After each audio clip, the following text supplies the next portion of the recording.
Dick. And then Belafonte, I'm Harry. Oh, boy. And I just left you a copy.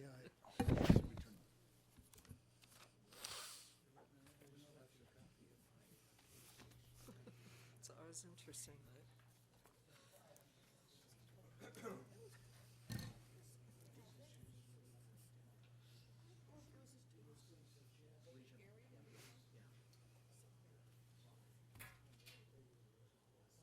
We good?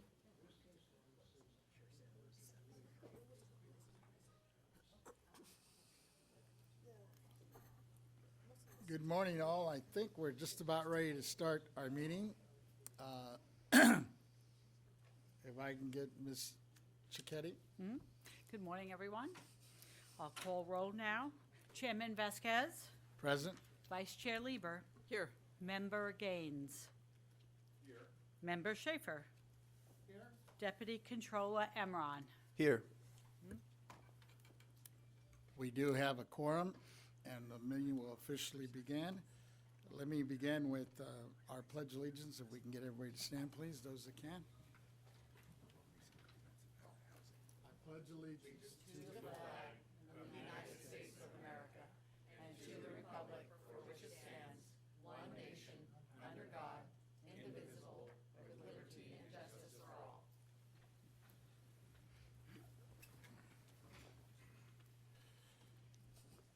With that, let me have Ms. Cicchetti. I know you have some announcements you need to make first before Yes, we I do. start. Our order of business announcements. Our first order of business is the informational announcement. First, I would like to remind the audience to silence your cell phones and any other wireless devices. Second, public comment is taken on each item. The public will be invited to comment during the matters before the board. If there are any members of the public wishing to speak before the board on any agenda item in person, we ask that you complete and submit to the Sergeant of Arms a public comment appearance sheet located at the entrance of the auditorium. If you wish to speak before the board by telephone, please dial the phone number and access code provided on our public agenda notice and follow the instructions of the AT&T moderator. If you intend to make a public comment today using the AT&T moderator, we recommend dialing into the meeting on the teleconference line prior to the beginning of the agenda item you wish to make a comment. We recommend this because the audio broadcast on our website experiences a 1 to 3 minute delay between the live stream and the live event. When giving a public comment, please limit your remarks to 3 minutes. The order that the board identifies public comments at the conclusion of an agenda item is: 1, the clerk will first identify any public comment requests that have been received by our board proceeding staff in the auditorium. Then 2, we will identify any public comments with the AT&T moderator. And lastly, 3, we will read into the record any public comments received in writing in advance of today's meeting. This concludes the informational announcement. Thank you. Thank you. Let me just turn to my colleagues. Are there any opening remarks before we begin this meeting today? Okay. Yes, Member Gaines.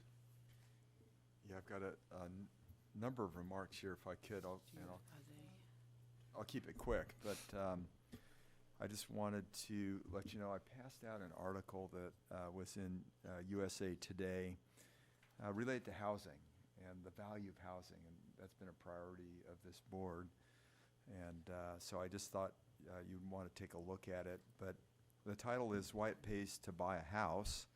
Homeowners Become 40 Times Wealthier Than Renters in the Past Decade." So it just tells you, basically kind of lays out the opportunity for developing wealth through home ownership.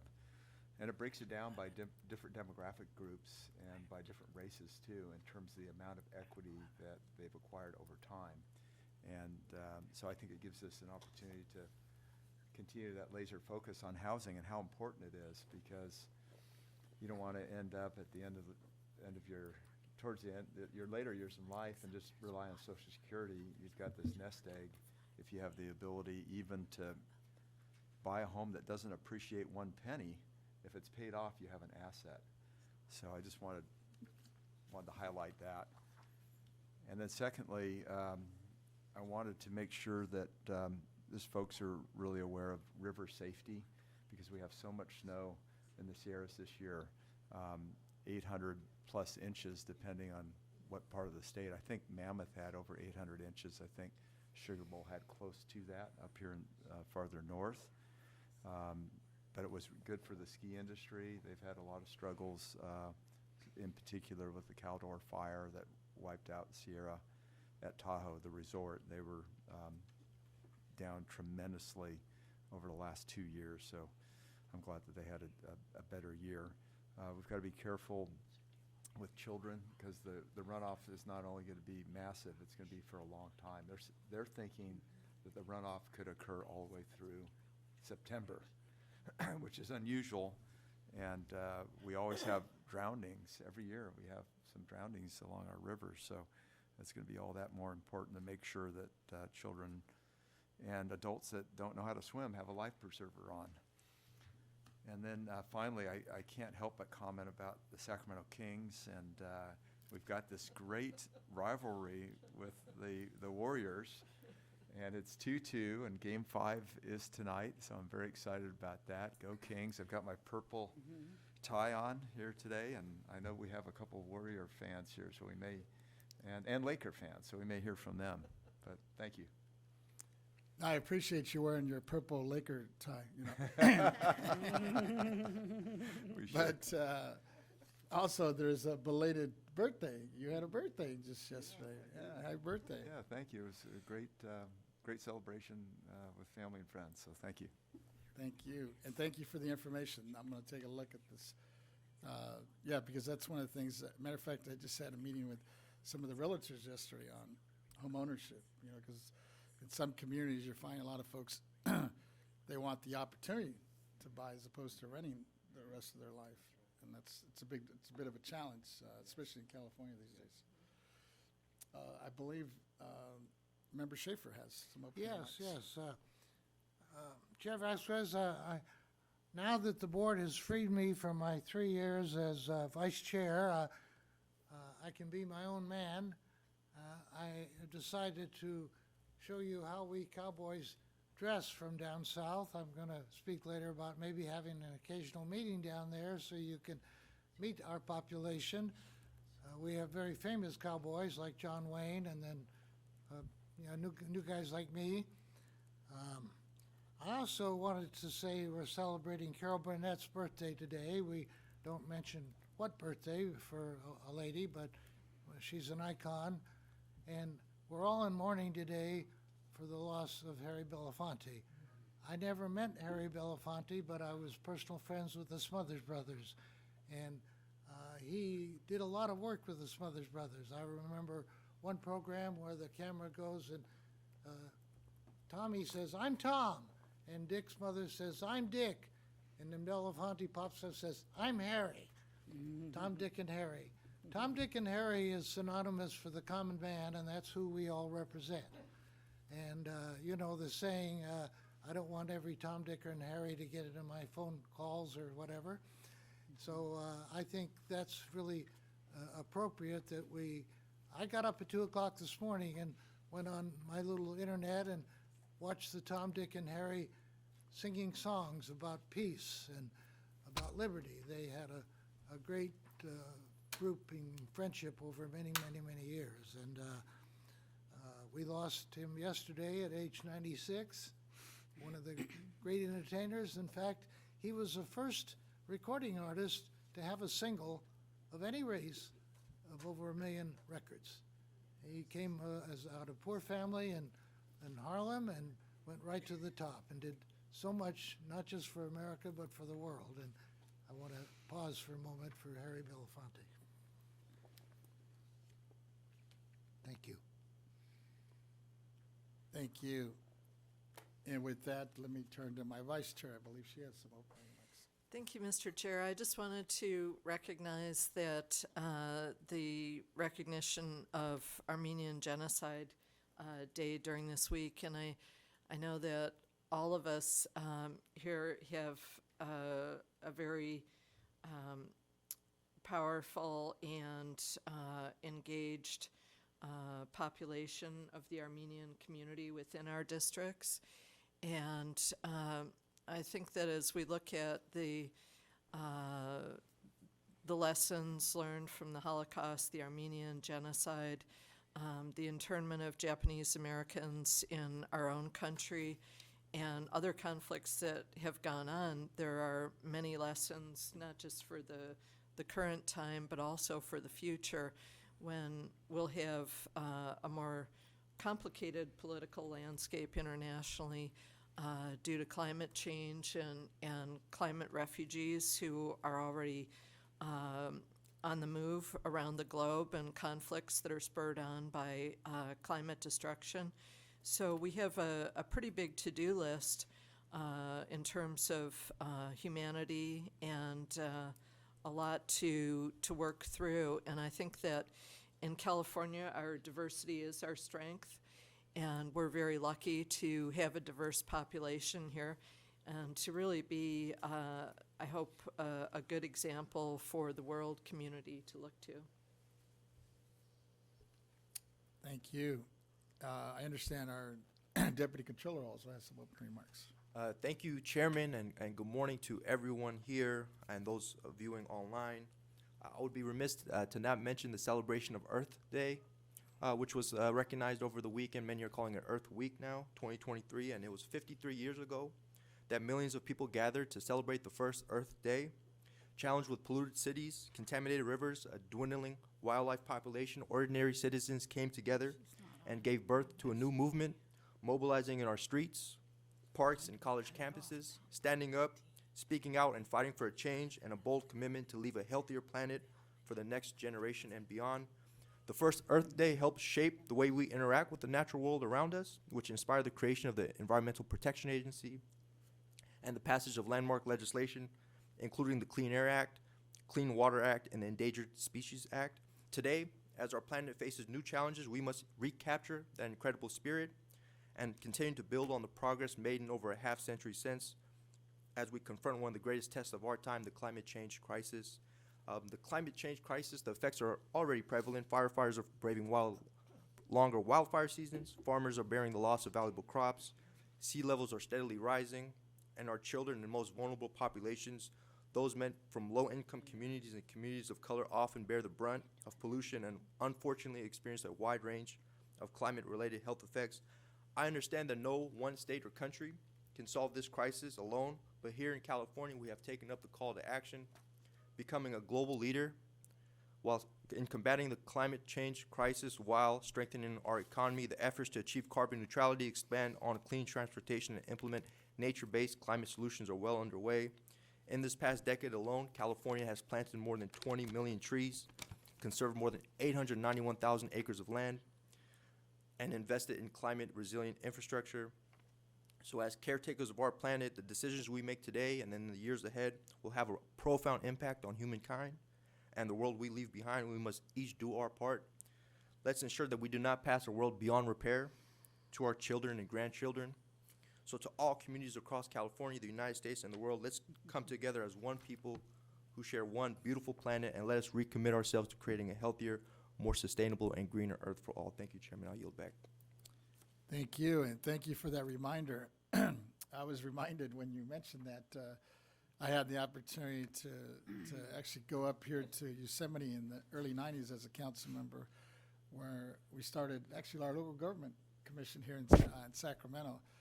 We kicked off the Ahwahnee, they call it the Ahwahnee Principles, but now I guess the Ahwahnee's changed the name, but it was real enlightening. And you're right, California's always been on the cutting edge.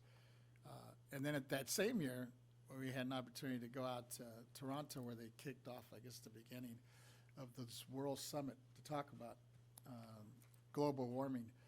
And then that kind of kicked off the one that took place in Brazil, Rio de Janeiro, which now you're trying to get especially the high-powered developed countries because, without them engaging, we could do a great job, but, you're right, it's such a global issue. We could do the best, but if the others are not participating, you're kind of spinning your wheels. So, yeah, we have to be reminded of that. Thank you all for your opening remarks. With that, let me turn it back to Ms. Cicchetti and call the first item of the day. All righty. The first item on today's agenda is item 1, public comment on matters not on the agenda. Persons who wish to address the State Board of Equalization regarding items not on the agenda may do so under this item. Please note that the board cannot take action on items not on the agenda. However, the board can schedule issues raised by the public consideration for future meetings. When giving your public comment, please limit your remarks to 3 minutes. The clerk will notify the chair when the time has expired.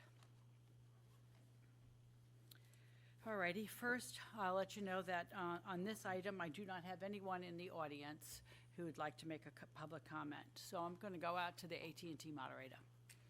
AT&T moderator, can you please let us know if there's anyone on the line who'd like to make a comment on this item? Sure. Thank you, Madam Vice Chair. If you would like to provide public comment, please press 10 at this time.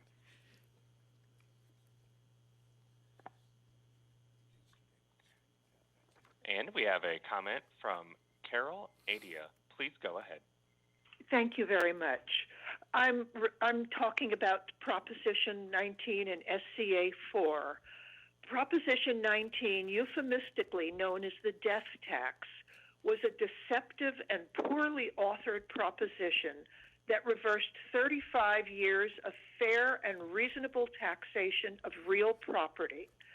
Since 1975, Californians had been able to transfer their real property, which is their place of residence, to their children or grandchildren without triggering a change of ownership.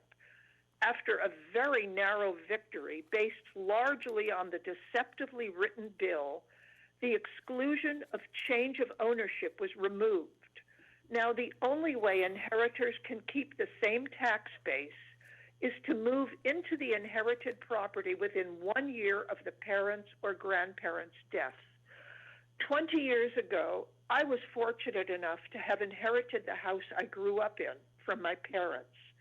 Because it was already 44 years old, I spent a substantial amount of money upgrading it before renting it. Because the property tax is reasonable, I'm able to keep the rent well below market rate. My tenants are happy, and there's minimal turnover. If the property tax were to go up, I would probably have to double or triple the rent, and I'm sure the young people living there would leave.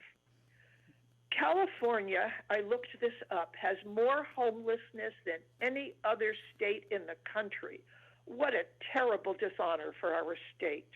Raising the tax rate on real property will only increase homelessness, as property owners will be forced to raise their rents and tenants of moderate means will have to move. Increased homelessness may also lead to higher crime rates. Please vote to move SCA 4 to the ballot in 2024 to return sanity and equity to this beautiful state. Respectfully submitted, Carol Atia. 775 Oaks Boulevard, San Leandro, California, 94577. Thank you very much for letting me speak. Thank you for your comments. Moderator? And we is it have right? Oh, I apologize. We have no further comments at this time. Thank you. I want to make a statement here. We have received some written comments on SCA 4, but we are going to hear them later on in the afternoon. I will read them into the record later on when we are actually taking up that item. So I just wanted to make sure that you knew that we have written comments, and anyone who submitted a written comment, we will identify them during the correct item. Thank you. To let you know. All righty. So we're going to go to the next item on the agenda. The consent agenda, item 2, adoption of the March 22, 2023 board meeting minutes. The meeting minutes for the March 22nd, 2023 board meeting were attached to the public agenda notice for your consideration and adoption.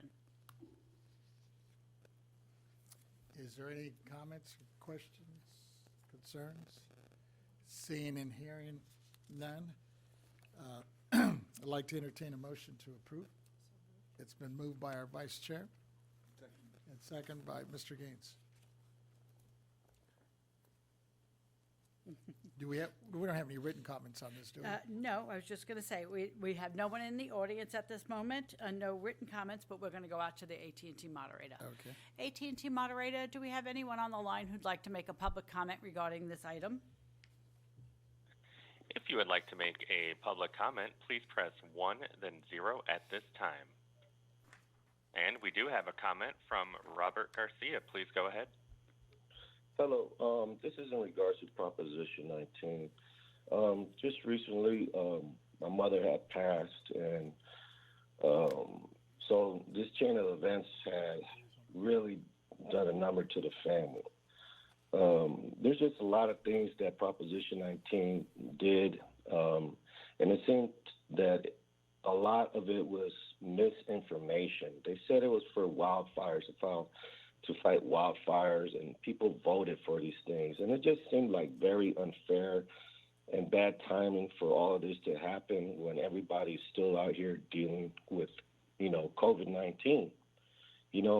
Around that time, I've attended numerous funerals, especially my mother's. Everyone has their own issues with their own homes, right? Not to mention the disabled, right? People that are not informed, the elderly, people who are going through their own struggles, and at the same time have to deal with things like this. Like I said, every home has their own situations that we have to deal with. You have unresponsive co-owners, right?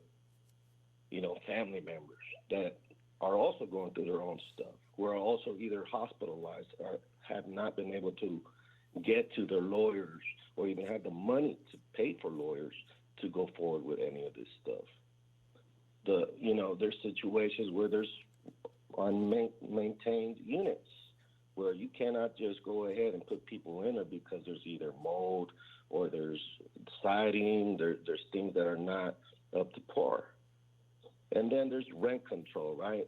People have, been paying, pennies on the dollar to where now we have to go ahead and pay these high taxes like the lady before me mentioned, right? So it's not sustainable. Proposition 19 is not sustainable, especially, for people that live here in San Francisco, because it's with the rent control and different things, it just doesn't work. And not to mention that there's a bit of discrimination going here, because why is it that only veterans, disabled veterans, are able to claim an exemption, right? I have a disabled sister, right? So there's discrimination that's going on here, and there's people that still were not, were not informed, or just barely getting the information just now, because they're totally, like I said, they're either elderly, disabled, have no means, of getting this information, and it goes on and on. Mr. Garcia, your time has expired. Excuse me, Mr. Garcia? Your time has expired. Thank you very much for your comment. And Chairman Vasquez, Vice Thank Chair you. Lieber, this speaker appears to be talking on the wrong item. I think he was just late getting on public comments on matters not the agenda. So with your permission, board members, we'll go ahead and treat it as kind of a late public comments on matters not on the agenda. I'm good with that. I was just going to mention, I figured he probably was sitting on the line, didn't realize. Yeah, and that it's over. there's the delay, so I think that's a reasonable way to consider it. With that, we'll go on to item number 2. We'll continue with item number 2. Thank you, board members. Thank you. with Could that, we- there's no other, I don't think there's any other comments on this. Well, right? let's find out. AT&T moderators or anyone else on the line who wants to make a comment on this item, on the minutes? We do have another comment. We have one from Lori Shikuni. Please go ahead. Good morning, Honorable Board. I want to follow up on Mr. Garcia's comment on matters not on the agenda. Ms. I Chacuni? want to, yes, Okay, we will Yes. let you continue. I apologize. thank you very much. It is related to the SCA-4 issue that is in the agenda, but since for continuity, for Mr. Garcia, I would like to just further elaborate on the matters not on the agenda category, because it relates to the penalties and the way that the Prop 19 law is structured. So I was really glad to hear that the board started with, the Tom, Dick, and Harry and honoring Harry Belafonte, because I was really glad to hear that the board is there for the ordinary man. And I know that you don't want to cause impositions on people who are elderly and who are low income. And I want to speak as a lawyer. I am Mr. Garcia's lawyer, but I've also represented Californians primarily in the Bay Area, but I started in Oakland and I was representing really, really poor homeowners after the Loma Prieta earthquake.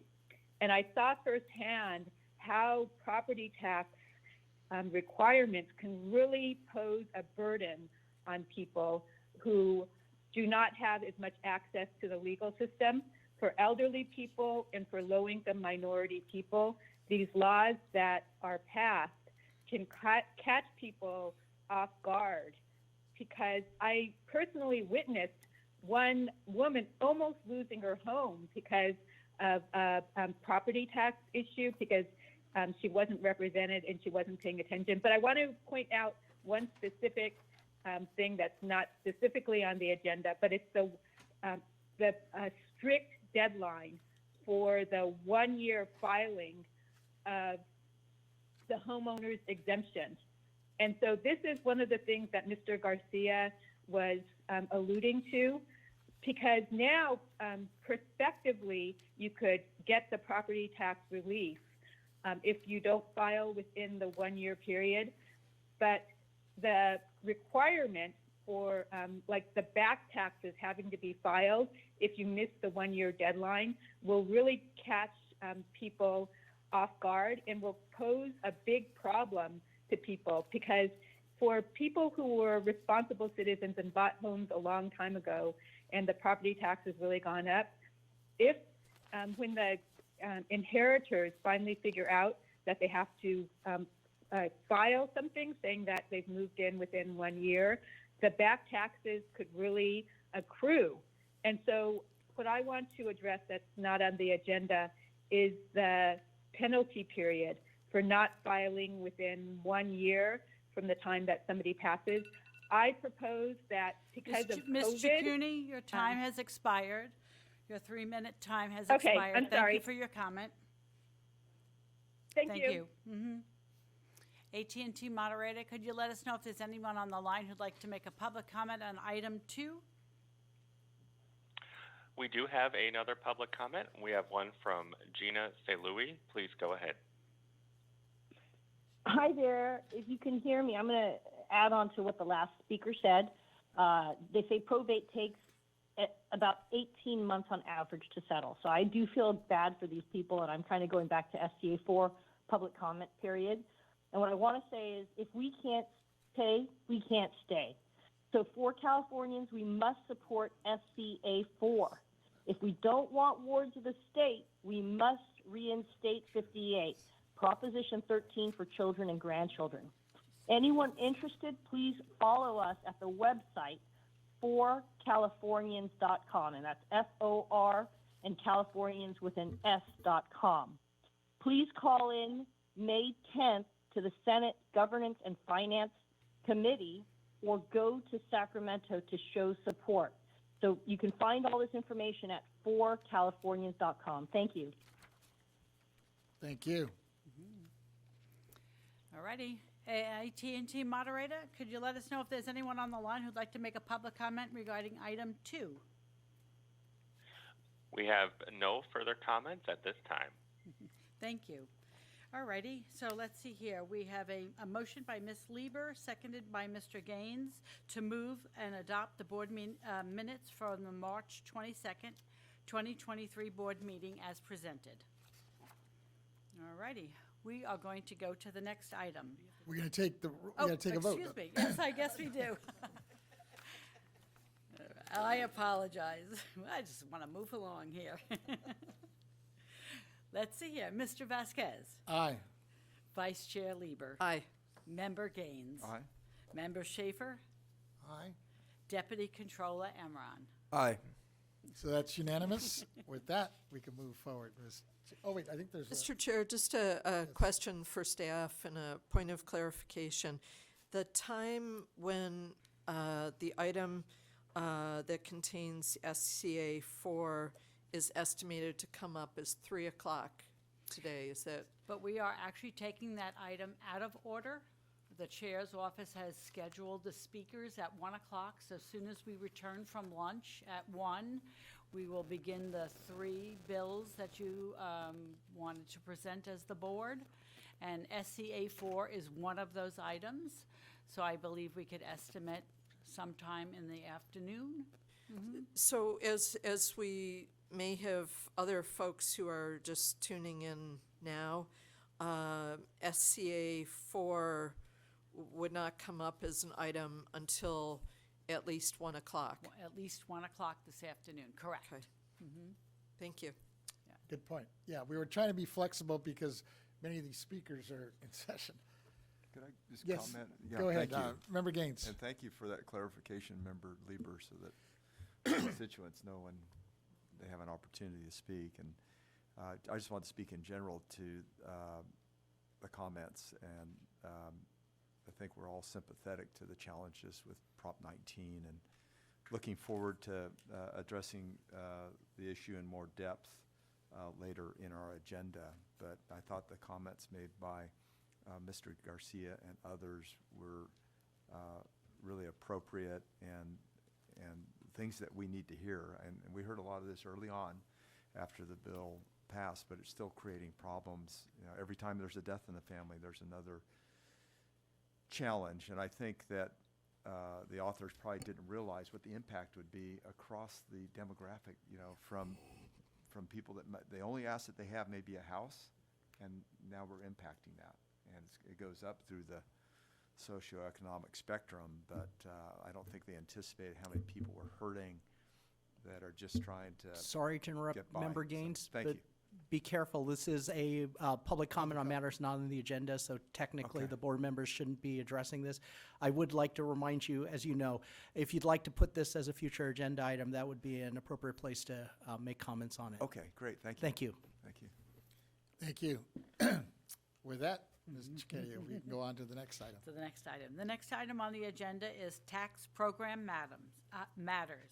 Item 3, public hearing for property tax state assessees presentations on the valuation of state assessed properties. The board will hear state assessees presentations on the valuation of state assessed properties. This item will be presented by Mr. McCool. Thank you. Good morning, Chair Vasquez and honorable members of the board. My name is Jack McCool, Chief of the State Assessed Properties Division. I am here to introduce the state assessees' presentations on the valuation of state assessed properties. Under Property Tax Rule 903, the board provides state assessees with the opportunity to make public presentations regarding the valuation of their unitary property. Today is the second of 2 opportunities, following the other opportunity at the February meeting, where state assessees may come before the board and make presentations regarding matters affecting their annual valuation. These presentations are informational and do not require any board action. I am not aware of any state assessees that are planning on making a presentation today. However, I will note that the State Assessed Properties Division staff have met with state assessees already this year, met with several state assessees already this year to discuss specific matters related to their valuations, and we will continue to make ourselves available to any state assessee that would like to meet with us. That concludes my presentation for this item. Thank you. Thank you. You mentioned in your opening remarks, and I don't see anybody, but we don't have any state assessees present, which I guess speaks volumes to your work and staff, because I understand you were able to reach out and hear those that did want to come forward. Yes. Let's appreciate that. Any Thank you. comments? I know there's no action on this one, but it's more of an information item. Yeah, I just would echo your comments that if we're able to effectively speak to these applicants and they don't have to appear in a public hearing, we've resolved the issue. That speaks well, I think, of what you're doing, Mr. McCool and your team. So thank you. Thank you. Alrighty, we're going to identify that there is no persons in the audience who wanted to come forward to make a public comment on this item. We're going to go out to the AT&T moderator. AT&T moderator, can you please let us know if there's anyone on the line who'd like to make a public comment regarding item 3? If you would like to make a public comment regarding item 3, please press 1 then 0 at this time.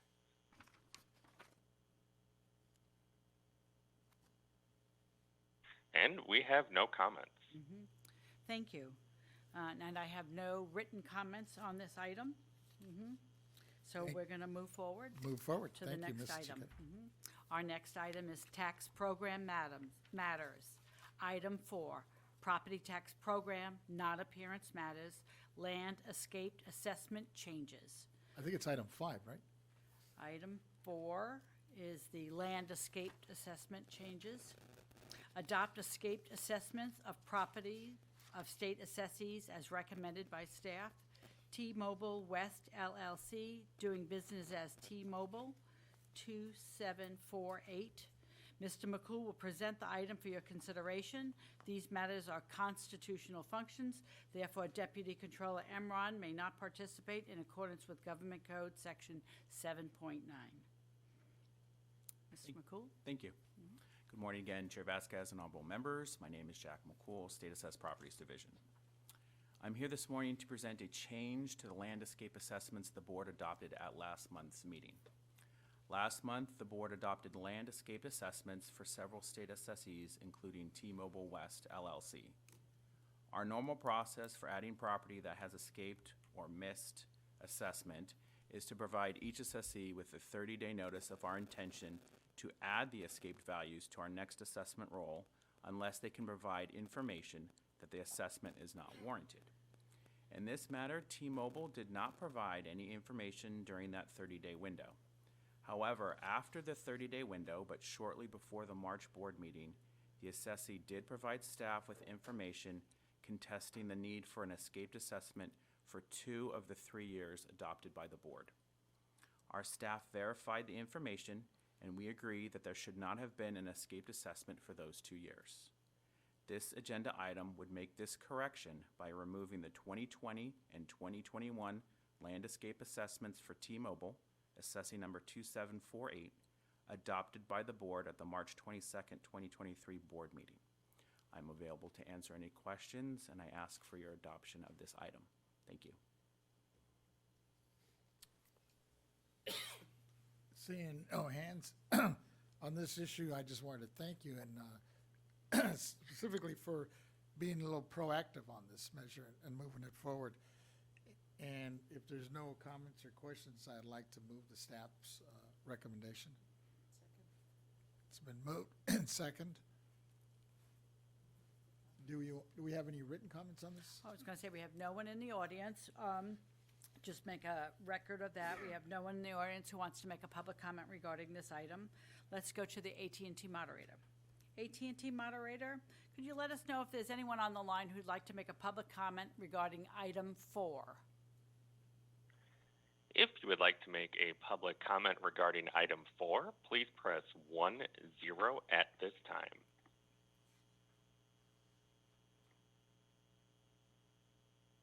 And we do have one person queuing up. It'll be one moment, please, while we gather their name.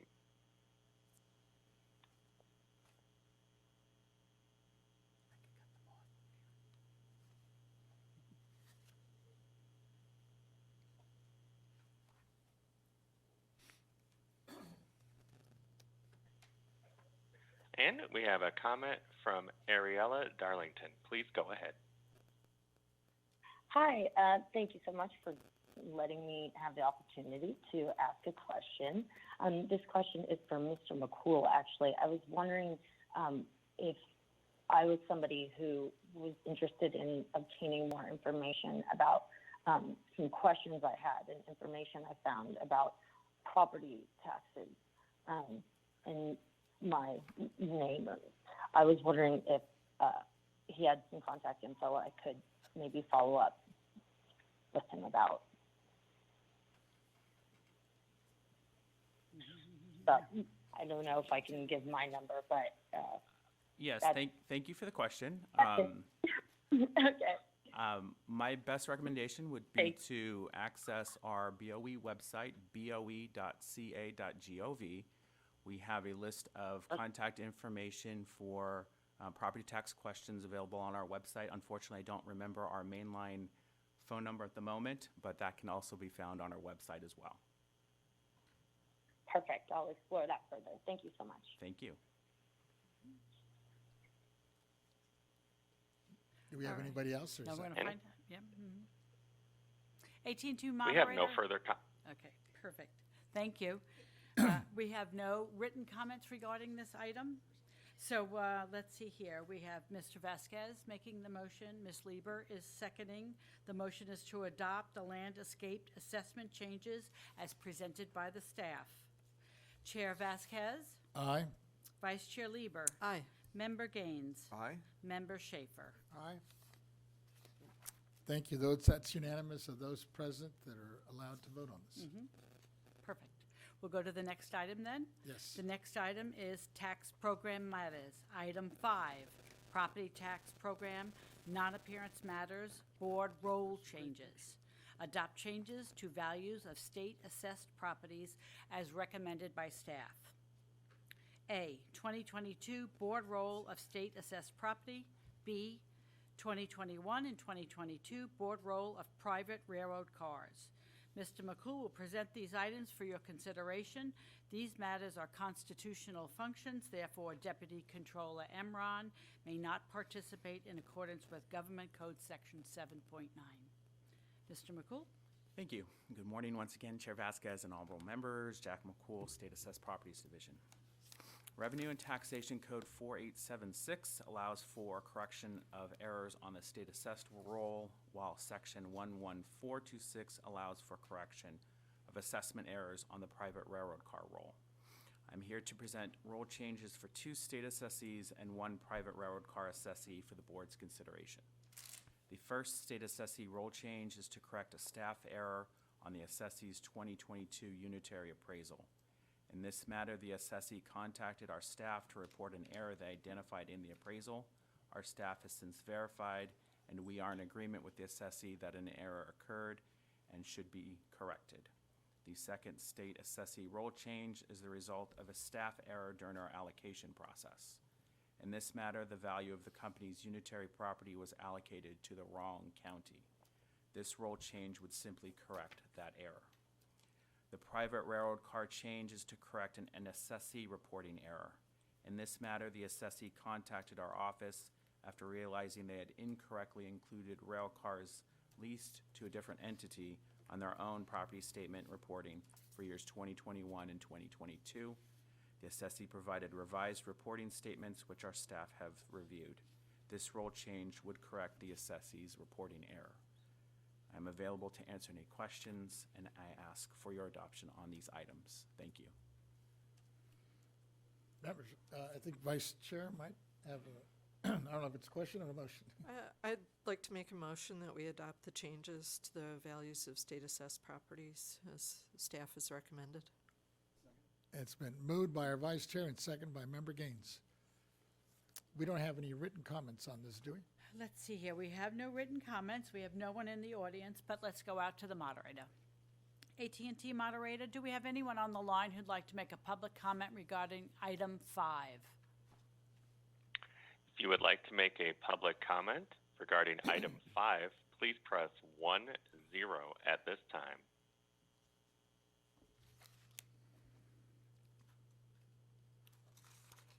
And We have no comments. All right, we have Ms. Lieber is making the motion with Mr. Gaines seconding. The motion is to adopt the board role changes as presented by staff. Chairman Vasquez, Aye. Vice Chair Lieber, Aye. Member Gaines, Aye? Member Schaefer. Aye. So that's unanimous. Those present who are allowed to vote. With that, you. I believe you might be finished. Thank you. Thank you. Next, Ms. Cicchetti, what's the next item? on Okay, there? the next item is Executive Director Reports. Item 6, the Executive Director's Report, report on the status of pending and upcoming organizational issues. This matter is being presented by Ms. Stowers. Good morning. Was it Good morning. 10:30? Okay, good morning. I'm Yvette Stowers, your Executive Director. Members, for today's report, I will provide an update on the 2023 Spring Bay Area Assessors Association Management Conference, status on planning for the 2023 annual meeting of the Board and County Assessors, and an introduction of a new team member to the Executive Office. Starting with the conference. As we all know, the conference is being held this week. Mr. Young from the Property Tax Department was in attendance yesterday. So was various board members and their staff, and myself. This conference provides an excellent opportunity for more collaboration and opportunity to discuss emerging issues. One of the issues that we discussed on our side conversation was Proposition 8. That's when property owners are seeing a decline in their value, and they may reach out to the assessors and ask for the property to be reevaluated at a lower value, and that's a temporary reduction. I believe that's something that we should put on our agenda and invite the assessors to talk about it. Also, they had a very good agenda, at least for the day that I was there, and to date as well. Some of the topics included the keynote speaker from Sonoma County wine growers, who really focused on how they are changing farming industry and being sustainable and climate change, and indirectly referenced Prop 19 because the goal is to keep these family farms from generation to generation. Prop 19 is probably something that we want to have another conversation about. They also had a speaker who does, his company accumulates a lot of information on different land values on a national level. Did you see that? And what I found really interesting was that he talked about how when it comes to corporate spaces, office spaces, retail spaces, and multifamily, how that is changing. A lot of it's obvious due to COVID-19, and we're now more of a remote type of a business. So there's a lot of vacant office spaces, and he also talked about these retail malls, and unless you're like an AA mall, your likelihood of sustaining is not very good. But they do have a lot of excess land, especially their parking lots, that can be repurposed into some housing, and then the retail mall being more of a mixed use.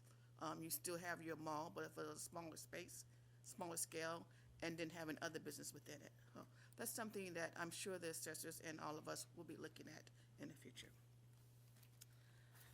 Okay, that's the conference. So, as you know, we do have a statewide oversight over California property tax system. As part of that oversight, I'm happy to report that it's time to start planning for our annual meeting with the county assessors. We're currently looking at meeting with the assessors at the second day of the September board meeting in Sacramento. So that will be September 27th. Just need to finalize the detail with the county assessors, but most likely that will be the date with the chair's approval, and we'll present it back to the board at the May meeting to finalize the date, and then we would send out the invitation to the assessors. My next item is something that I'm very happy to talk about, is to say I finally have an executive assistant. It's been a while since the executive assistant decided to retire, so we had to go through the hiring process, and it took some time, but I'm pleased to announce that Ms. Jessica Hayes has joined the executive office. Jessica, can you please stand? That's Jessica. I want you guys to put a face to the name. You're probably, I know some of you have already received emails from her, whether it was to you directly or to your staff, but she's here, and I'm just so happy to have her. She comes from the State Controller's Office. She has extensive experience supporting other controllers and deputy controllers, including Mr. Imran. He's probably upset with me for stealing her.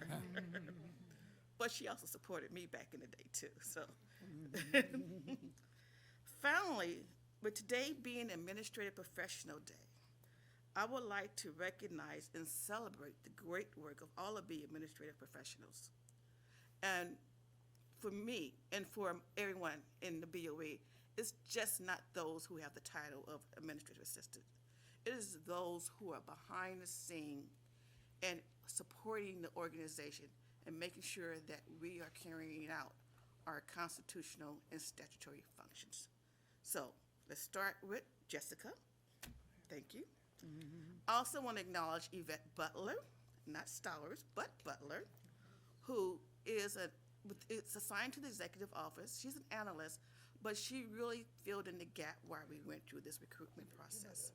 So thank you, Yvette, for all of your support and work over this time period. Now let's go to our legal department. There's Maria Aguilera and Kevin Ignacio. They support our legal department. We have our attorneys who are great, but these two individuals are making sure that the legal department stay on task. And then for my Taxpayer Rights Advocate's Office, we see Lisa all the time, but there's someone behind the scene. You would think that Lisa needs support, but she does from Anita. So Anita, thank you very much. For my board proceedings and support services, the outstanding individuals are Michelle B., Janae Christopher, Charlie, Amy, Dennis, Melinda, Rose, Indahu, Indu, Jill, Aaron. Aaron, I see you. He's behind the door. And Diane. For my State Assessed Property Division, the superstars are Stephanie. And Stephanie's been around a long time. I didn't miss seeing you, Stephanie.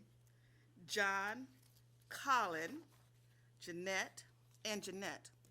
From the County Assessed Property Division, the outstanding superstars are Joyce, Danny, Louise, Crystal, Cara, Sunny, Michelle, Autumn, Kiko, and Jennifer. A lot of names. They have a significant role, whether they are reviewing and processing the requests for extensions to complete the roles, or they're the individuals that are up front for the surveys. They play a critical role in keeping this system moving forward. So members, join me in welcoming Jessica to the BoE and celebrating all of BoE's outstanding administrative professionals.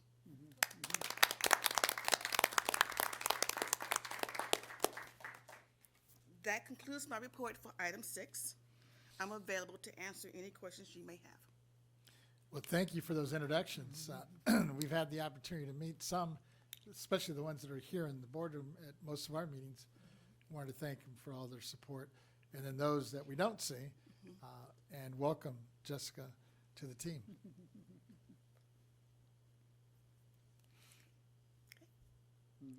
We're going to go to the next item. The next item on the agenda is the Executive Director's Report, Item 7, Extension of Time to Complete Local Assessment Role, presented by Ms. Stowers. Members, Revenue and Taxation Code 616 requires the county assessors to annually complete their local assessment roll by July 1st. Section 155 provides the board or its executive director the opportunity to extend the timeline by 30 days. The time may also be extended by additional 10 days in the case of calamity. Section 155 also requires the executive director to inform the board of any such extensions at its next regular meeting. This report is to inform you that the Mendocino County Assessor has requested and been granted a 30-day extension for completing their 2023 local assessment roll. Members, that concludes my report for item 7, and I'm available to answer any questions that you may have. Thank you. Seeing no hands or comments. Oh, Mr. Gaines, go ahead. Mr. Gaines. I'm just reviewing our annual report. Okay, that's That's coming the up next, next. that's the next Coming up one. next. Okay, great, thanks. Yeah, so that's- Alrighty, let me introduce it then. The next item is the Executive Director's Report, item 8, BoE Annual Report Overview, presented by Ms. Stowers. Oh, my glasses are working. Okay, the annual report, here we go. Members, as you know, we recently published the fiscal year 2021-2022 annual report. Today, I will provide a brief overview of this report and also be available to answer any questions that you may have. Members, I do believe you all received at least 1 or 2 copies of the annual report, and that report is also available on our website, BoE, www.boe.ca.gov. Going to slide 2. The BoE reports annually to the governor as required by Government Code Section 15616. The report provides a lot of data on what we have done as far as assessed values and exemptions. This data is also available on our open data portal. The data includes, like I said, values for state assessed properties and value for local assessed real and personal property. And this is for each county and each incorporated city or town. In addition, the report is available. The report and available on our portal provides various data sets about the alcohol beverage tax and the tax on insurance that we co-administer. Okay, let's get into the numbers since I'm an accountant. Right into the numbers. Slide 3. On this slide, you will see a bar graph illustrating the growth of the net assessed value of state and county assessed property. For 2021, the 2021-22, the total assessed value net of exemption was 7.8 trillion, which includes 7.6 trillion for county assessed properties and 133.9 billion for state assessed properties. County assessed property, county assessors. State assessed property, Jack and T. This is an increase, just if you're curious, from looking from 2013 to 2022, this is an increase of 3.2 trillion. Going to slide 4. On this slide, as seen here, and also on page 13 of the annual report, is a table of qualifying exemptions for the 2022-23 roll year. The largest exemption amount is for charitable nonprofits of 144.5 billion, and the lowest is for the low value property category of 102 million. The total is overall is 315 billion.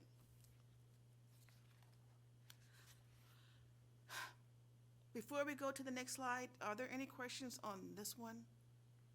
Or would you guys prefer to wait to the end? Just well, now that you bring it up, just one real quick on that.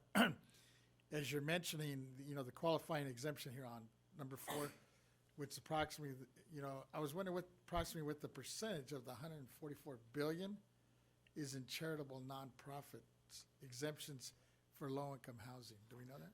And that's a very good question, Chair Vasquez. Unfortunately, we can't really give you an Break it out. estimate on that, as we discussed. Previously, when that's all of the exemptions for charitable, which will include low-income housing.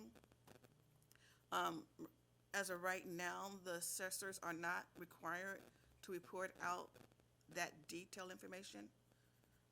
And although some may be tracking it internally, like I know at least 2 counties are tracking it, all the 58 are not. And to ask them to track it and then report back to us will basically require a law change, and it would definitely require them to make changes within their system, technology change. So I understand the need to want to see it so that we can have more accountability on what this the welfare exemption for low-income housing is doing, so that as different laws are introduced, we can say the fact. But unfortunately, we just don't have it. Is it something that could happen in the future? I think if some legislator wanted to introduce legislation, or if this board wanted to sponsor legislation, it could happen in the future, but understanding that it will require more of a mandate on the counties, meaning that mandate means state mandate, meaning that the state will have to pay for it. Not an unfunded mandate, right? Yes. Thank you. You're welcome, sir. Okay, slide 5. This slide is also on page 15 of the report. And this is a table summarizing the general county property tax revenue.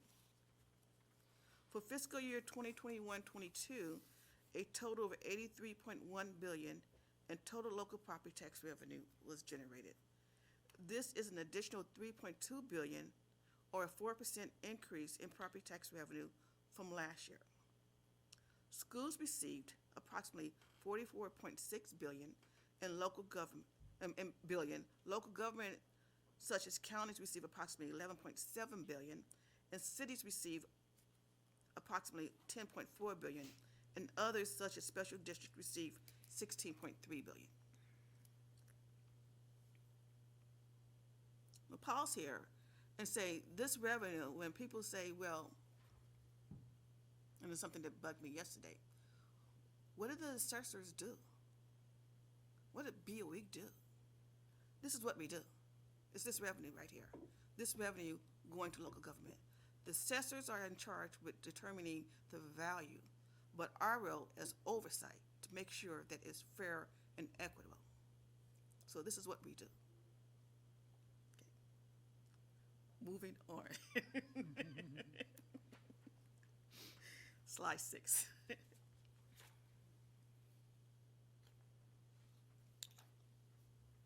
Property tax dollar breakdown. This relates to the previous slide.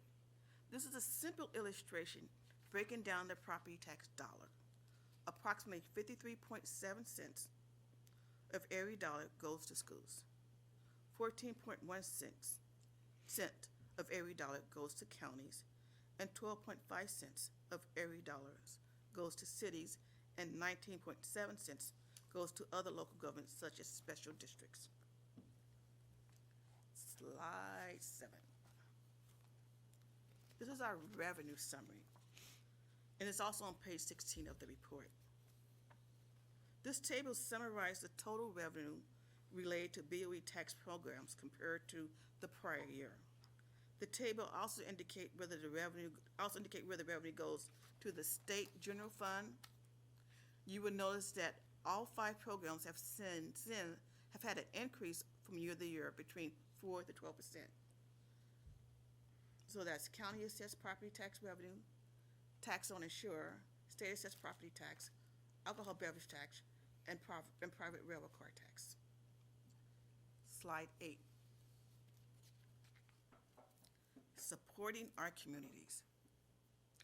This graph illustrates how the BoE support our communities.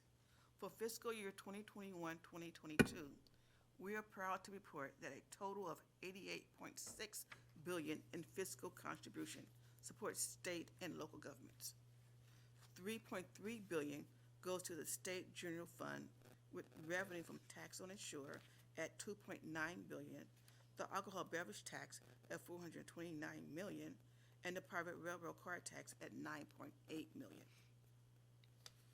$85.3 billion goes to our local government with $83.1 billion from county assessed property taxes and $2.2 billion from state assessed property taxes.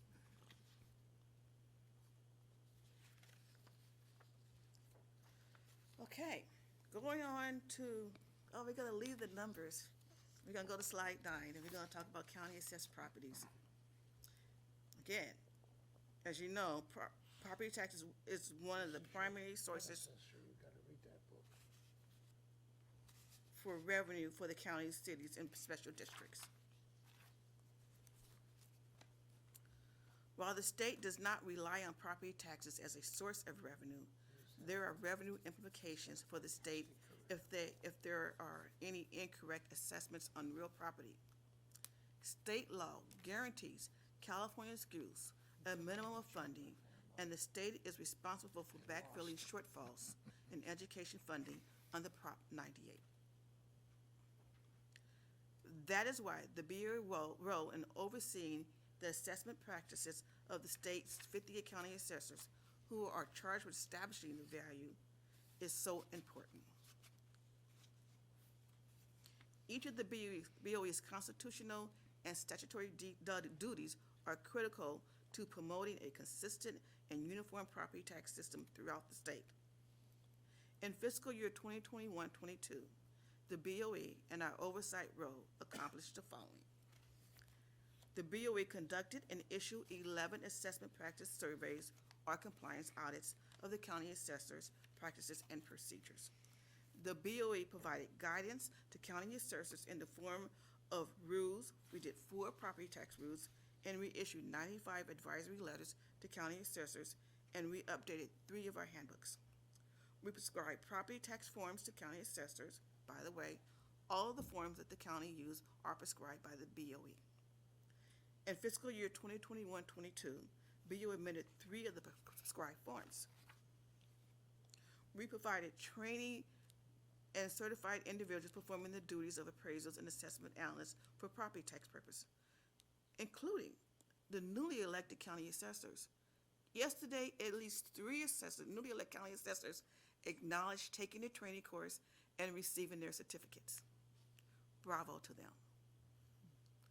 BoE trained approximately 1,800 students through our 23 BoE hosted courses, and also our courses available by website and other courses through our local colleges and universities. We also issued 257 permanent advanced appraiser certifications and 18 permanent and advanced analyst certifications. BoE acts as an advisory agency on property tax assessments, and in fiscal year 2021-22, the BoE answered approximately 12,381 calls and 6,204 inquiries by letters, fax, and email. When it comes to answering calls, we don't really brag enough about this, but our level of access, meaning that someone picks up the phone and say, BoE, how may I help you? I'm not gonna say it's 100%, but let's go with 99. We are there, we are responsive. Whoever picks up the phone will either answer their question or get them to the right person, unlike other agencies. Yeah, so slide 10.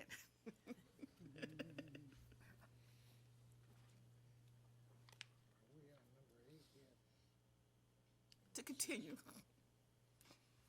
the BoE co-administers the welfare exemption with the county assessors. In fiscal year 2021-2022, the BoE issued 714 organizational clearance certificates and 364 supplemental clearance certificates. The BoE also reviewed 7,508 verification filings on organizations holding an OOC to ensure that they continue to be qualified for the welfare exemption. So basically what we're saying is, although we issue the certificate, our process is periodically go back and make sure they still qualify. And there are times when an entity does not qualify, and we have to go through the steps of them providing us the data to confirm that they are still conducting business as a nonprofit, and if they don't do it, then we do revoke. They have appeal rights, and we work with them to get them back in line. The BOE also administer I have some comments the- on this when time comes. the Legal Entity Ownership Program, also known as LEOP. And this is really interesting. And this is where you have your corporations, your LLCs, and your other pastoral entities that owns real property. And the way the law works, you can change ownership within that legal entity, and it's not really considered a change in ownership in property unless that entity has more than 51%. So what we do, we verify whether there's been more than 50% change in ownership. And if that's a change, then we notify the county that where the property is located, and the county goes back and they can reassess the property due to a change of ownership. The BOE also acts as a clearinghouse for various claims for property tax relief under Prop 3, 19, 58, 60, 110, and 193. The BOE monitors duplicate claims granted under the homeowners and disabled veterans exemption. In fiscal year 2021-22, the BOE provided critical guidance in drafting Prop 19 legislation and answering 6,440 calls and 1,590 emails inquiries related to Prop 19. Slide 11. As you know, members, the BOE is required to hold an annual meeting with the county assessors every year. There's a picture from last year. And as I mentioned earlier, we're working on our meeting for September of this year. In addition to the board's annual meeting with the assessors, the BOE meets regularly throughout the year with the county assessors to discuss issues on administration of assessment of taxation law regarding property tax to ensure that we have our statewide uniformity. We work together. Slide 12.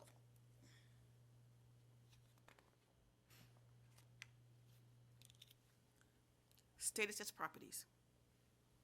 BOE State Assessed Property Division directly assess certain public utilities, railroads, intercompany pipelines, which are not subject to Prop 13. The board in 2022 adopted $136.3 billion in assessed property values of 339 companies, from which schools, local communities are expected to receive $2.4 billion in property tax revenue. It's a lot of revenue for our schools. And it's not just railroads. It's companies, there are ongoing concerns, utilities, electricity, gas, telephone companies. So it's not some obsolete entity. The BOE completed 11 property tax audits and physically inspected and valued 9,835 state assessed land parcels. The BOE also processed 642 statement of land changes, and the BOE Property Tax Division maintained maps of more than 9,700 revenue district boundaries that encompass 61,000 tax rate areas. Finally, the BOE processed 361 jurisdictional boundary changes in fiscal year 2021-22, resulting in over $430,000 in revenue to the state general fund.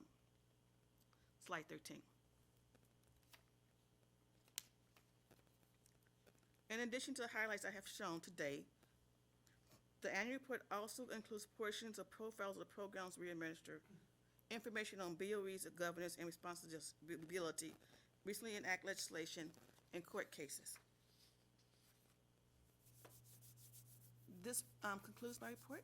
Members, do you have any questions? Looks like we have several questions so. for you here. I'll start with just one, and then I'll wait for the others, because I have a couple here.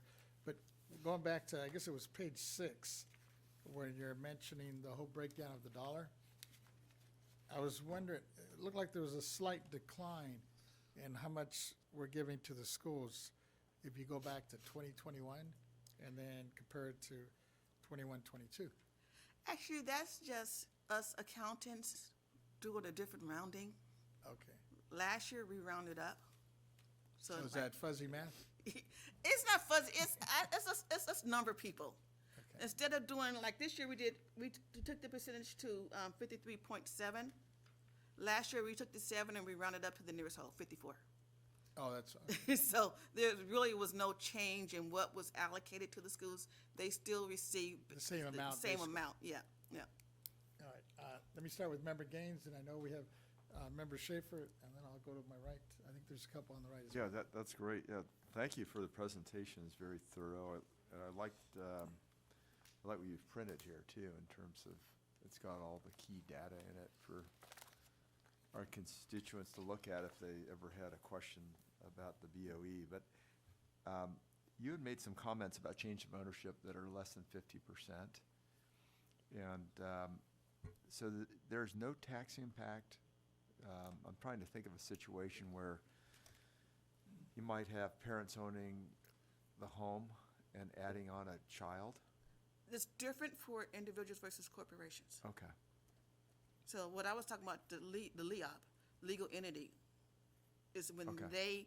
when that ownership within that legal entity changes. Okay. So there's where, and it's a policy issue. And if you think back, and I haven't heard that conversation recently, but when you have these entities that are changing ownership, but not to say that you change control, so they don't have to have their property reevaluated, Right. as compared to an individual Yes. who may put a family member on. Let's say I want to put my nephew on. That would result in a change in ownership, and my base year value would change. Now Okay. I'm going to have to pay a higher property tax. So, from a policy perspective, is that equitable? Right. Right. And I've had constituents ask me since Prop 19 passed. Yeah. And so what we do is we look For- at it for a from- home- from the a- home situation Yeah, is but what we focus I'm getting the questions legal on. entity organization. Our program focused on the legal entity. So we are looking to see if there's been a change in control. And if there is a change in control, we notify this county assessor where the property is I see. located at. You've gotta There's just been a monitor it. change in control. I see. Yeah. Okay. Wonderful. And I had one other, if I could. Because you had mentioned about, at the conference with the assessors, there was some discussion of Prop 8 with regard to value reduction. Is that, how imminent is that? Do you see that happening in some of these areas? And what areas do you see it happening in? Well, the conversation that we're having, that we had yesterday, is definitely happening in San Diego County and LA County. And they talked about it's a short time period right now due to how in January the market was really high and now it's gone back down. It's kind of readjusting itself. So I would say it's probably statewide when you think about our market. Okay. And is that on the We do have information commercial page side about or on the housing side? on both, On both, Yeah. okay. but really on the housing, the residential housing. Yeah. And we have information on our website about Prop 8. Most county assessors also have information. Some are very proactive about going out and looking at the property and reevaluating it and dropping it down when necessary. And then others, based on their resources, they rely on the property owner to ask about it. Sure. It seems like it's also a problem with office buildings in urban areas Yes. where they're maybe 50% vacant Well, and they're, yeah, they're vacant, but I don't know if it's really a problem right now because a lot of those office buildings were in a lease, a 4-year lease or a 5-year lease or an 8-year lease. sure. Yeah, so they're locked in terms of revenue. Yeah. Do you see those being revalued though through Prop 8 or? I have not seen them be revalued through Prop 8. So the assessors are probably looking at the revenues coming in. If the revenues are If it's solid, necessary, they they're would. not making Yeah, adjustments. Yeah, Yeah, okay. Great, thank you. okay. Well done. Member Schaefer? Yes, thank you. Ms. Towers, I'm very happy to see this report. I have a number of procedural comments on it. I'd like you to have a few words of identifying the photographs because I don't know really if, I want to be sure that District 4 is represented, and I'm sure it is, but I'm not sure if it's a poppy field, if we have any of those. I'm not sure just which one is mine. I know the one with the Delta Queen on it is here. And so if you could add that next year, I'd appreciate it. I'm very pleased with the timing of it. I own stock in a number of companies, and we always get our annual reports almost from everybody in April. And I've been disappointed sometimes that our taxpayers advocate report comes out a couple months later. And so I'm happy to see this in April when I'm all psyched up to go over annual reports.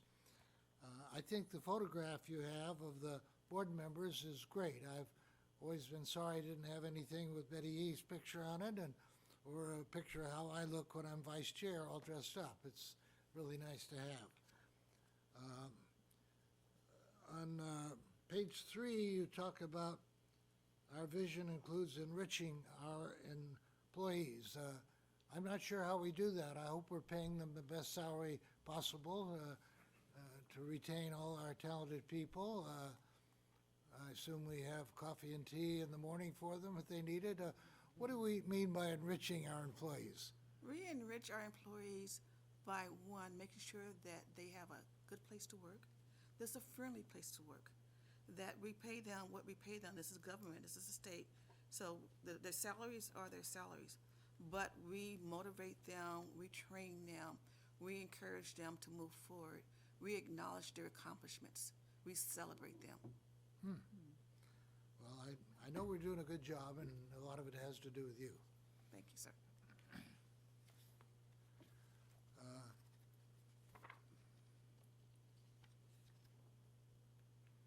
I had another question. I was fascinated by the legal report.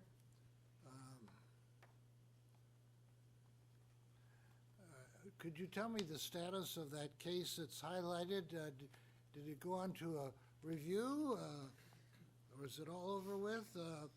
Is it in the annual Albrecht report? versus County of Riverside? I don't have that, Henry. That's on page 21. I know, I don't have the annual report in front of me. So Henry, will you please help me? Which case is it? It's in the annual report. 1 second, sir.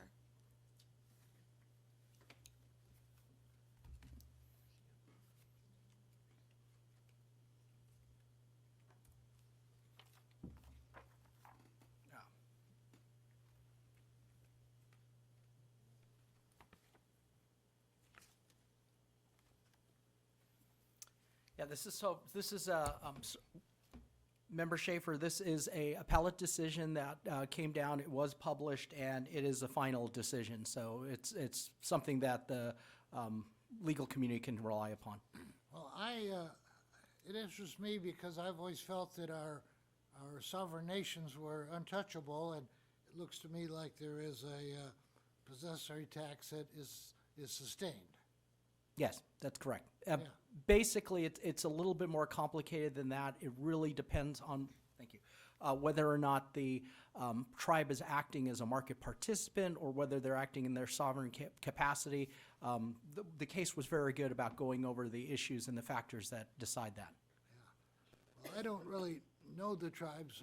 I had a sister that was postmaster at Paula, which is an Indian reservation, and I'm a blackjack player. You'd think they'd be interested in me. But I keep an eye on it because I think they do an outstanding job in creating employment and being good citizens of whatever community they operate in. Thank you. Absolutely. Thank you for the question.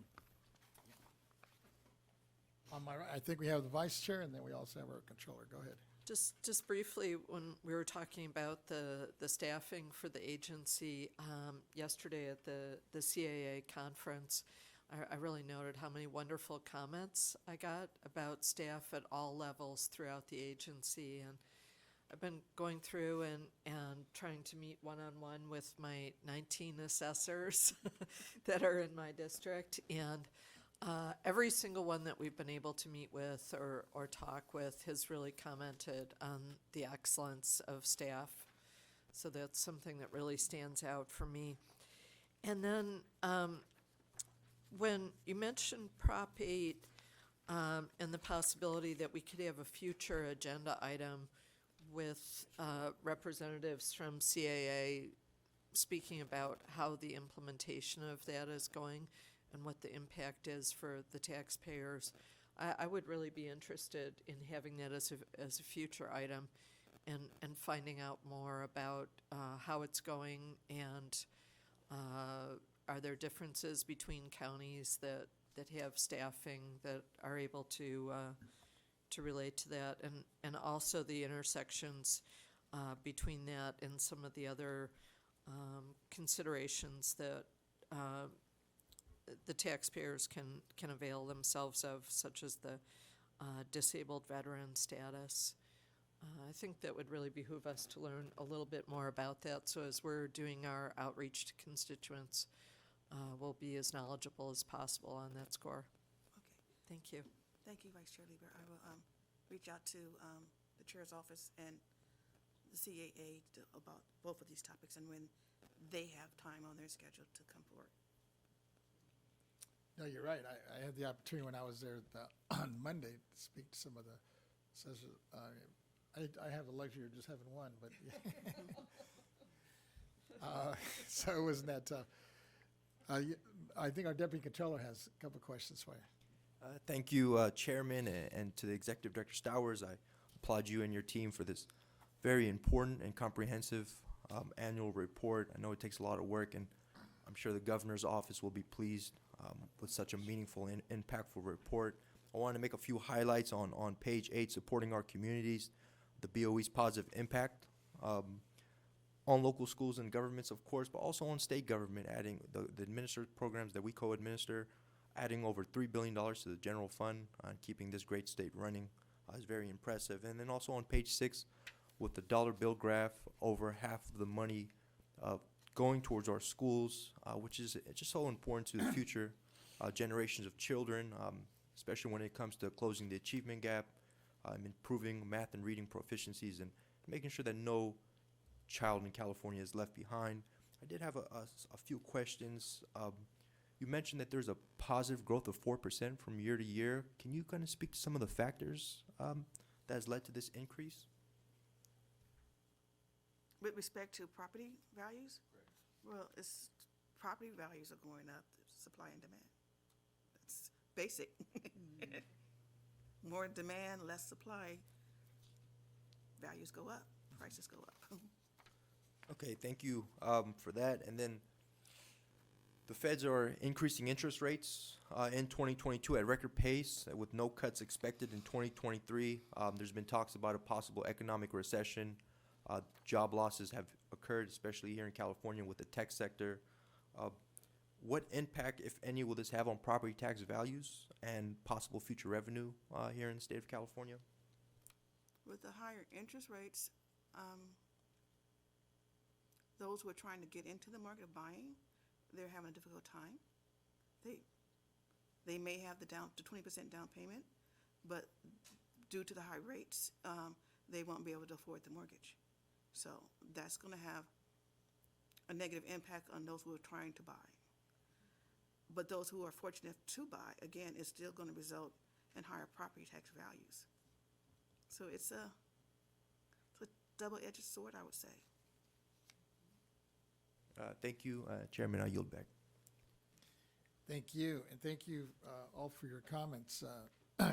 You answered some of my questions, except one last one I have on page 12 when you were going through the state assessed properties. Mm-hmm.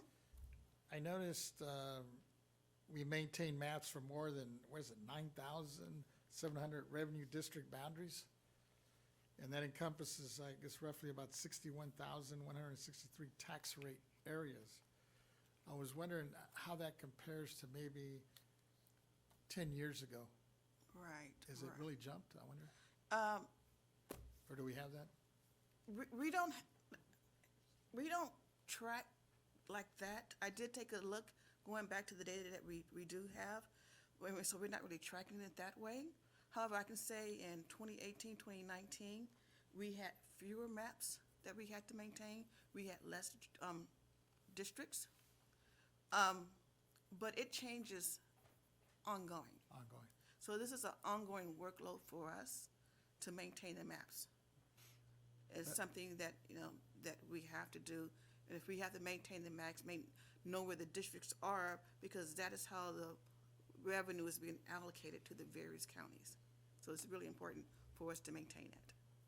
I kind of figured that. I was wondering, I know when I was at the conference on Monday, I was talking to my assessor, Jeff Prang, and he was showing me this huge map book. They have, I guess he was one of the vendors. I don't know if you. Yeah, you know what? I meant to go over there. He had the map of Bruce Beach, Yes. Santa Monica. I wanted to see that. No, it's pretty impressive. And he actually, he didn't have it with them, but I guess he said it's a huge book. But he says he has some of the maps, the original maps, going back to the original land grants of California, going back to Pio Pico when he was the governor. So I'm going to reconnect with them on that. It's real interesting, some of the stuff. And I didn't know if you had a chance to talk with them, but it looks like you. Yeah, it was on my list, but we have a lot of maps in our building on 160, and hard copies, You did? and maps that Date cannot back to, at be least go back to like going back, 1800. and we can't digitize those. This is another Yeah, one that's of my, what they were- I think another that's one of their my little service. plugs. This is another reason why we need to stay at 160 Promenade. So, let me just be quiet. I've been in this seat for a year now, so I feel a little bit more empowered. Good stuff. No, thank you. Okay, that concludes my report. And We don't have any written comments on this one, do we? We don't take this until the end of Oh, we're all gonna of go the back? Okay. executive director's reports. So with that, Ms. Cicchetti, I guess we can move on to the next item. Our next item, next item is item 9, operational priorities and quarterly budget report presented by Ms. Renati.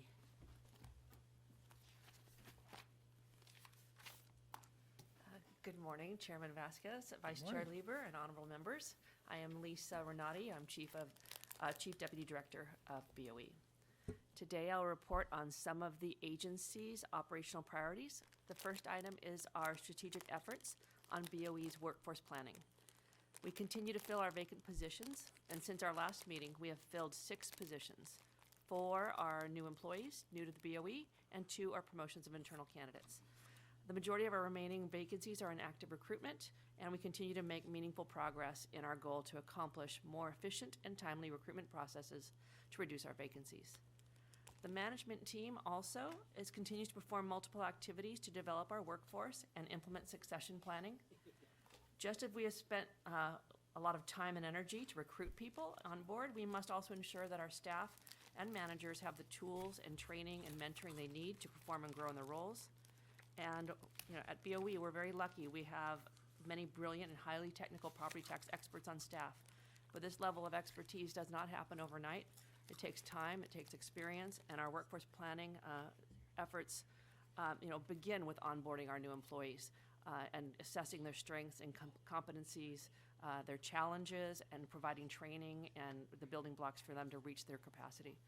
At the same time, our succession planning that we're working on continues to ensure continuity of knowledge and mitigate the risks related to knowledge loss when we do have people retire. The next item is my quarterly budget report. The BoE's budget is funded by the general fund. Our current working appropriation for the agency provides 193.6 positions for the support and operation of BoE's tax programs. The majority of our budget is for personnel services. That's our staff salaries and benefits. And the remaining amounts are for operating expenses. Typical items for expenses are our facility lease payments, our travel, litigation, utilities, telecom, new equipment, and training.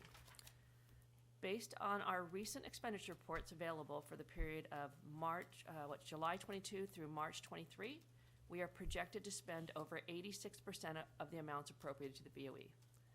For comparison purposes, in 2022, we were only projected to spend 81% of our budget for the same period. So this comparison demonstrates our continued commitment to filling our vacancies to fulfill our property tax duties. And I should also mention, we still have 3 more months in the fiscal year. So as we continue to fill those vacant positions, we'll get closer to that total appropriated amount. And this concludes my report on the agency's day-to-day operations. I'm available to answer any questions. Member Gaines. Yeah, thank you. Yeah, thank you for the report. I think it's very encouraging that we're continuing to hire new people from the outside, but also promotion from within. So it's really nice to hear that percentage is getting higher and higher as we progress. So thank you. Thank you. You know, along those lines, I know you've been doing a real bang-up job on just filling these vacancies. And I know with that comes, obviously, the other challenge is to bring everybody up to speed, because at the end of the day, it's obviously going to be an asset and a resource as we're working and servicing our taxpayers, right? Because you'll have more bodies to assist. And I was just wondering how that's going in terms of the training and in some cases maybe retraining folks. So thank you for your question. You know, in our property tax department, we have multiple positions. And most of those positions, in fact, all the positions require specific education and experience requirements just to apply for the job. And even with those qualifications, it takes us about a year and a half to get the person up to speed so that they don't need supervision while they do their duties. Then it takes about 5 years for that person to really become proficient in what in the specific duties for which they were hired. Of course, at that time, we provide them with more challenging work, and then the cycle starts again. So to become a property tax expert is really to realize that the road never ends to learning. So every day, I mean, Dave and I talk all the time, like we learn something new every day, and Dave's one of our premier experts.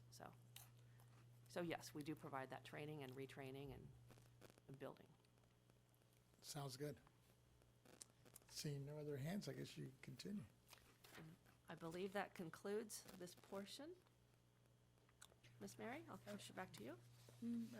You're going to do your budget items? did it, You just did that? finished. Then we have an opportunity now, we could break for lunch early, and because we're close to our 12 o'clock time that we were going to take lunch from 12 to 1 so that we could accommodate your speakers.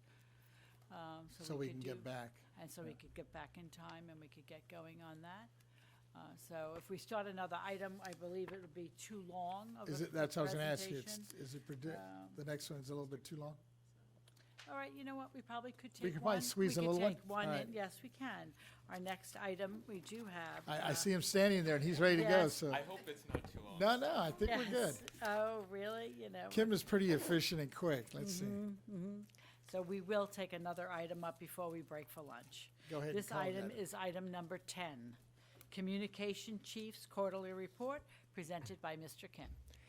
Thank you. Good morning, Chairman Vasquez and honorable members. I'm Peter Kim, BoE's Chief Communications Officer. Today I'll provide a brief overview of some major highlights and accomplishments in the first quarter of 2023. As outlined in the memo attached to the agenda, I'll provide some notable updates that were made to the BoE website and a review of recently updated publications. I will conclude with some highlights of current projects I'm working on. Members, as you know, the BoE website is a critical tool in communicating and providing essential and up-to-date information to stakeholders and the general public. In the last quarter, the Proposition 19 webpage, specifically the guidance issued and the related legislation tabs, were updated to include several letters to assessors and 2 bills related to Proposition 19. The chart of the $1 million intergenerational transfer exclusion amount adjustments was also added to the Additional Resources tab. Since the webpage was launched on November 10, 2020, there have been approximately 466,951 unique external page views through March 31st, 2023. Through the board's leadership, a Translate button to offer translation to non- or limited English-speaking individuals has been available since June 10th of 2022. The webpage offers 6 language options: Spanish, traditional and simplified Chinese, Filipino or Tagalog, Vietnamese, and Korean. There have been approximately 2,564 unique external page views since March 31st, 2023. Now I'll provide a brief update on some new and updated publications the department facilitated in the last quarter. This includes the following: a new legislative bulletin, property tax legislation for 2022, Mexico. update to the California State Board of Equalization governance policy, update to the introduction to the California State Board of Equalization, and I've left some copies at the dais for you to review. The new Taxpayers' Rights Advocates Fiscal Year 2021-2022 Annual Report, and finally, a new information sheet on property tax assistance programs for seniors. Finally, in March, the BOE launched our new intranet site, MyBOE. Over time, BOE's legacy intranet sites became antiquated, and for more than a year, the communications department worked on this new intranet site. The launch of MyBOE is a significant milestone in rebuilding, revitalizing, and modernizing the agency. It will become a necessary tool in helping BOE employees execute their professional duties and responsibilities successfully while communicating as one agency. Before I conclude, I wanted to provide a brief look forward. In the second quarter, the department recently released the fiscal year 2021-2022 annual report as presented by the executive director earlier today, and will continue to promote the report in the coming weeks. Additionally, with the updated annual report, we will now begin working on updating the State Board of Equalization fact sheet, publication 1. Finally, with this year's Taxpayers' Bill of Rights hearing scheduled for August, we will begin working with the Taxpayers' Rights Advocate Office to promote the hearing. Members, this concludes my report, and I'm available to answer any questions you may have. Thank you. Thank you. And thank you and your staff. I know when I was at the conference talking to some of the assessors, and then even some of the participants that weren't necessarily assessors, they were some of the sponsors. They were real impressed with our website and the improvements, especially on the translation piece. You know, it's so user-friendly. And I know in looking at it, I'm assuming it's going to be a real good asset, as Ms. Renati was talking about, new employees. You know, it has that, I guess there's that area where it's kind of like a welcome new employees link in there where it kind of walks them through and helps them in terms of identifying and understanding the BOE, not only their department, but others as well, other services that we provide. So really appreciate that. Let me turn to, our controller, assistant deputy controller here has some. Thank you, Chairman and Mr. Kim. I'm really pleased with your report. I think communication at the BOE is one of the most important tools that we can use to get the information out. And I know you've probably been busy these past couple months. So thank you for gathering that report. I also wanted to thank you. I met with you earlier this week, and you were able to add the Armenian language on the translate button in a relatively quick manner. It just speaks volumes to the hundreds of thousands of Armenians that call California home, and to our engagement with that process. As Controller Cohen's administration, we're kind of winding down on the first 100 days. I've taken it upon myself to continue to expand on our own translate button, and I'm looking at French and Portuguese and Arabic and Farsi to be inclusive as possible in such a diverse state. And I'll keep you updated on that progress. I hope we can partnership and continue to collaborate. Thank you. Thank you. Thank you very you. much. And, Member Schaefer, go ahead. Thank you. Mr. Kim, you heard my comments to Yvette, and that applies to all your good work, too. I just had a couple of minor questions. The picture here of the beach scene, is that La Jolla Beach down where I live? Or is that, I'm trying to find District 4, or is District 4 the flag? Sir, actually, I've made it a point to ensure that all 4 equalization districts are represented in our publications. I believe one of the pictures in the cover there is part of District 4. I apologize, I don't have it in front of me. I should have. Well, I would think it's the one with the beach here, because I live Yes. on the beach. Oh, okay, great. I Yes, don't so recognize as my particular beach, but we got a lot of beaches in San Diego. a lot of beautiful beaches. And the correct. other comment you have over here is public meetings. The board meets monthly in Sacramento. That's accurate. That's not a statement of advocacy, though, because as you know, we're only required to meet a quarter of the time in Sacramento, and it's on my bucket list to have a meeting down south one of these days. But this is accurate. I just want to be sure you're not promoting a cause, you're just reporting. That's correct. We just report on facts, and so as more updates are necessary to the publication, we'll definitely do that. Oh, you're And doing a very fine job. Thank you. thank you. Thank you.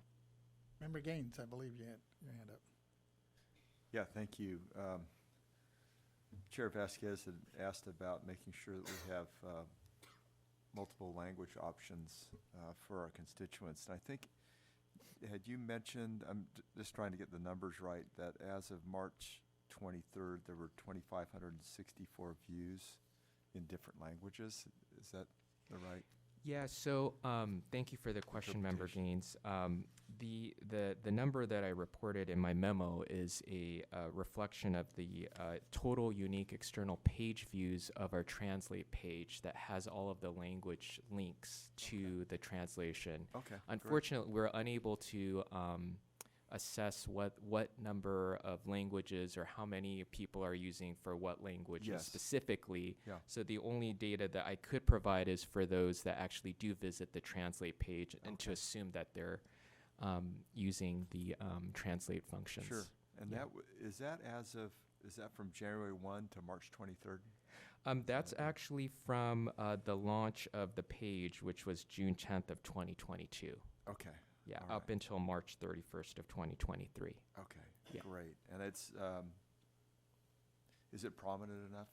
So that if someone came on our website, they would know that they could look for information in a different language? I believe it's prominent. It's up. It's on the upper right-hand corner, and it's available on every page that folks visit on our page. Great. So it is definitely accessible for Wonderful. those that do need it. Yes. Very sir. good, thank you. Thank you. Good job. Thank you. I think there's no other hands up, so Thank you very for much. your presentation. Mr. Kennedy, do we have any written comments on this one? No, but we usually take all the comments for the executive end? director's reports at the end. Okay, Thank you, Great, Mr. thank you. thank you.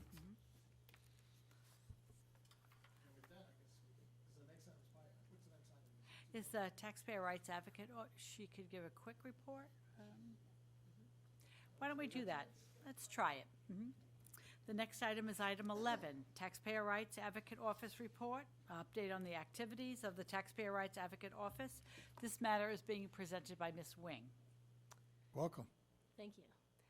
Good almost afternoon, Chair Vasquez and honorable board members. I am Margie Wing, Senior Specialist in the Taxpayers Rights Advocate Office. I am here today to provide you with an update on the activities of the Taxpayer Rights Advocate Office to keep you informed. Ms. Thompson, Chief of the TRA Office, was unable to attend the board meeting today because she is at the Assessor's Office, Assessor's Conference, soliciting input on topics for the taxpayer education at its committee meeting. I am pleased to report some statistics in the number of taxpayer cases completed by the Taxpayer Rights Advocate Office in March, and provide some insights on the type of those cases. Attached to the public agenda notice is a memorandum from our office reporting information on the number of completed cases. The figures are provided by board member district, by category, that is administrative versus valuation, and by topic area within those categories. In March 2023, we completed 46 cases. Yes, 46. 15 were in Board Member Gaines District 1, 12 were in Board Member Lieber's District 2, 5 were in Board Member Vasquez's District 3, 14 were in Board Member Schaefer's District 4. Of the 46 cases completed, 8 were from the administrative category and 38 were from the valuation category. The administrative category includes topics such as creating and mailing tax bills, refunds, penalty cancellation, defaulted taxes, access to data, special assessments, or direct levies on the property tax bill. The valuation category includes topics such as change in ownership, declines in value, appraisal methodology, exclusions, exemptions, new construction, actual enrollment of values, general property taxation, and assessment appeals.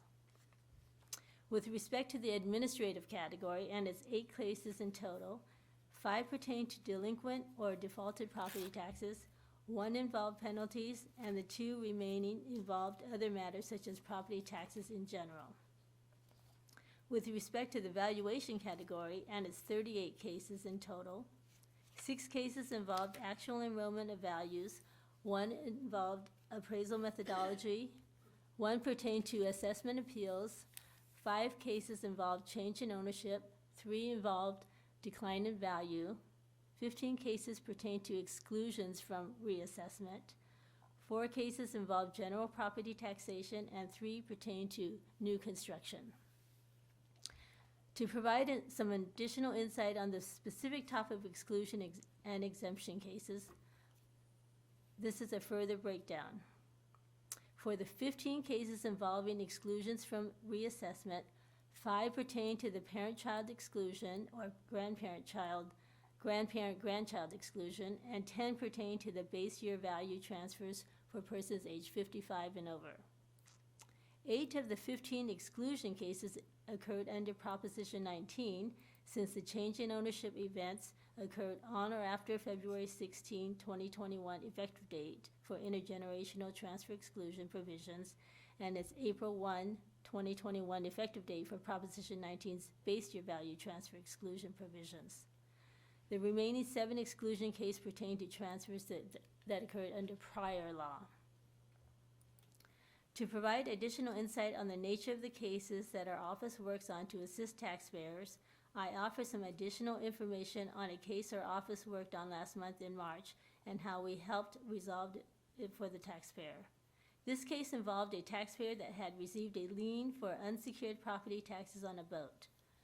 The taxpayer said that he moved the boat out of California but had not notified the Department of Motor Vehicles, and that he did not receive the assessor's vessel property statement or the tax bill for the boat in the year following the move because they were mailed to an old address, and he had also moved. And the vessel property statement does have a specific box in it to check to indicate that the vessel was permanently removed from the county, so the assessor did not know this. To assist this taxpayer, our office provided information to the taxpayer about the assessment of boats for California property tax purposes, and that they are assessed to the owner as of the January 1 lien date. We helped the taxpayer understand that if the boat had been moved to a different state before the January 1 lien date, the taxpayer could provide evidence to the assessor's office that it had been moved to a different state despite the DMV or the assessor not being notified. We suggested the taxpayer provide boat registration information from the other state to show it was registered there. We explained that the assessor could cancel the assessment if the boat was not in California on the lien date, and if canceled, a road correction could be done with information transmitted to the county auditor's office to determine the effect on property taxes and issue a refund for overpaid taxes. We encouraged the taxpayer to ensure that the DMV was aware that the boat was no longer located at the taxpayer's former residence or in California. And the DMV shares information on boats with the assessor's office in each of the counties. Finally, we explained that the tax collector's office is required by law to add penalties for not paying property taxes timely with a late payment of 10% and the addition of interest after taxes have become delinquent. At future board meetings, our office will provide further updates on the activities of the TRA office to keep you informed. Members, that concludes my update, and I am available to answer any questions. Thank you. I have just one quick one, if nobody else has a question, and it's more on Prop 19. I noticed when you list all these cases, do we roughly know what the percentage of those are centered around Prop 19? I don't have a percentage, but we can get you the percentage. I mean, like I said, most of these that we did last month were on exclusions, whether they were Prop 19. We did not differentiate between that and the old prior laws of 58 and 60, Prop 60, 90, and 58, 90, yeah. That's been my guess. I was just curious. Yeah, most of them were under Prop 19 in our cases, but not broken down by percentage. Thank you. Could I add on to Yes, that? member Gaines, go 'Cause ahead. I think that's a great idea. Yeah, it'd be good to know. Could we get that in the future? Is that, we can probably get that down the road now. Okay, so you want a percentage of cases on Prop 19 versus the other, the old law? Or- Yes, I'm just curious to see how many of them are coming, you know, if we're seeing a huge increase all of a sudden, right, because of Prop 19. Right, Okay. thank you.